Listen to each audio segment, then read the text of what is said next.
guys! Welcome to my another mini vlog. Ang babaeng alipin sa Japan na hindi pa rin yumayaman. Katid ko nga kay anak sa eskwelahan, dumiretso na nga rin ako sa trabaho ko. 4 na kwarto nga lang din yung binigay nila sa akin ngayon, nalilinisin ko. Lunes, Martes, Merkules nga, sa hotel ako nagkatrabaho. At Huwebes at Biyernes naman, sa may caregiver ako nagkatrabaho. Madalas pa nga rin Sabado at Linggo, pumapasok na nga rin ako dito sa hotel dahil sayang naman yung araw na hindi ako papasok dahil wala naman akong ginagawa sa bahay. Diba, daig ko pa may 10 anak na binubuhay dahil wala na akong pahinga sa trabaho.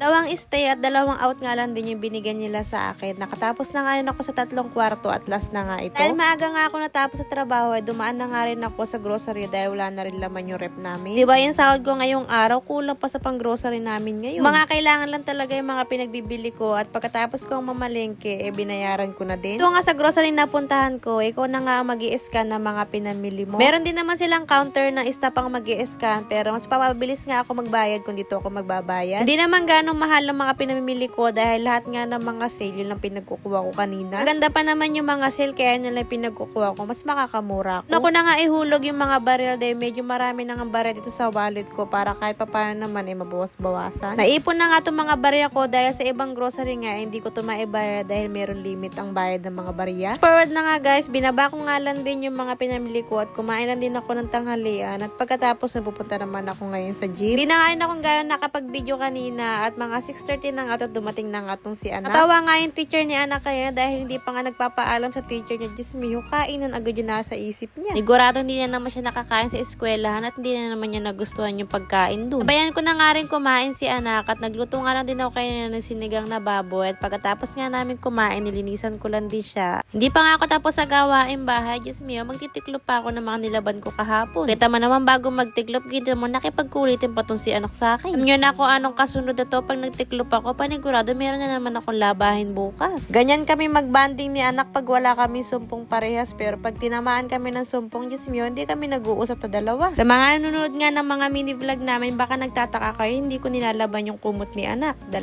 po tong kumot ni anak, 2 na binili ko dahil favorite nga niya tong kumot na to. Kasi na isang piraso lang tong kumot niya, Diyos mio, kahit nakasampay pa, kinukuha na niya kahit basang-basa pa. Hindi talaga siya makakatulog pag hindi itong kumot ang ginamit niya. Gusto ko lang pala magpasalamat sa inyo dahil dumadami na yung mga followers namin. Sana huwag kayong magsawang suportahan ng mga mini vlog namin. Maraming salamat!